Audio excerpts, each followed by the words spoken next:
Bible വായനാ ഭാഗം ലൂക്കോസ് സുവിശേഷം 17-ാം അധ്യായം 17-18 വാക്യങ്ങൾ. 10 പേർ ശുദ്ധരായി തീർന്നില്ലയോ? 9 പേർ എവിടെ? ഈ അന്യജാതിക്കാരനല്ലാതെ ദൈവത്തിന് മഹത്വം കൊടുക്കുവാൻ മടങ്ങി വന്നവരായി ആരെയും കാണുന്നില്ലല്ലോ. ദൈവതിരുനാമം മഹത്വപ്പെടുമാറാകട്ടെ. ലൂക്കോസ് സുവിശേഷം 17-ാം അധ്യായത്തിൽ ക്ഷമിക്കേണ്ടതിൻ്റെയും വിശ്വസ്തരായിരിക്കേണ്ടതിൻ്റെയും ആവശ്യകതയെക്കുറിച്ച് സൂചിപ്പിച്ച ശേഷം യേശു 10 കുഷ്ഠരോഗികളെ സൗഖ്യമാക്കുന്ന വേദഭാഗം നാം വായിക്കുന്നു. യേശു യെരുശലേമിലേക്കുള്ള യാത്രയിൽ ശമര്യയ്ക്കും ഗലീലയ്ക്കും നടുവിൽ കൂടി കടക്കുമ്പോൾ ഒരു ഗ്രാമത്തിൽ ചെല്ലും നേരം കുഷ്ഠരോഗികളായ 10 പുരുഷന്മാർ അവൻ എതിർപെട്ട് അകലെ നിന്നുകൊണ്ട്, യേശു നായക, ഞങ്ങളോട് കരുണയുണ്ടാകണമേ എന്ന് ഉറക്കെ പറഞ്ഞു.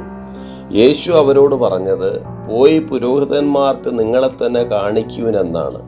പോകുമ്പോൾ തന്നെ 10 കുഷ്ഠരോഗികളും ശുദ്ധരായി തീർന്നു. എന്നാൽ ദൈവത്തെ മഹത്വപ്പെടുത്തി നന്ദി പറയുവാൻ തക്കവണ്ണം ഒരുവൻ മാത്രം യേശുവിൻ്റെ അടുക്കൽ മടങ്ങി വന്നു. അതും യഹൂദനല്ലാത്ത അന്യജാതിക്കാരനായ ശമര്യക്കാരൻ.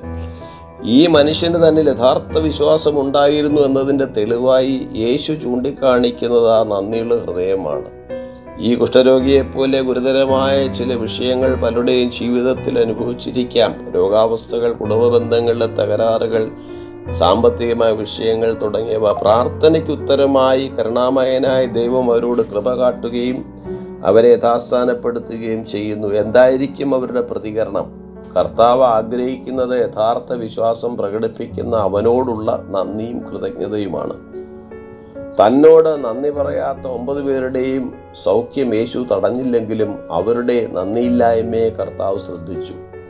ദൈവത്തിന് മഹത്വം കൊടുക്കുവാൻ കർത്താവിൻ്റെ അടുക്കൽ വന്ന കുഷ്ഠരോഗിക്ക് ശാരീരിക സൗഖ്യത്തിലുപരിയായ ആത്മീയ സൗഖ്യം ലഭിച്ചു. യേശുവിൻ്റെ അവനോടുള്ള വാക്കുകൾ ശ്രദ്ധിക്കുക. എഴുന്നേറ്റ് പൊയ്ക്കൊള്ളുക, നിന്റെ വിശ്വാസം നിന്നെ രക്ഷിച്ചിരിക്കുന്നു. ഓർക്കുക, എന്തെല്ലാം നന്മകൾ കർത്താവ് നമുക്ക് തരുന്നു. ദൈവത്തോട് നന്ദി പ്രകടിപ്പിക്കുവാൻ നാം പരിശീലിക്കണം. യേശു അത് നമ്മിൽ നിന്ന് പ്രതീക്ഷിക്കുന്നു. സകലത്തിലും ദൈവത്തോട് നന്ദിയുള്ള ഒരു ഹൃദയം നമുക്കുണ്ടാകട്ടെ.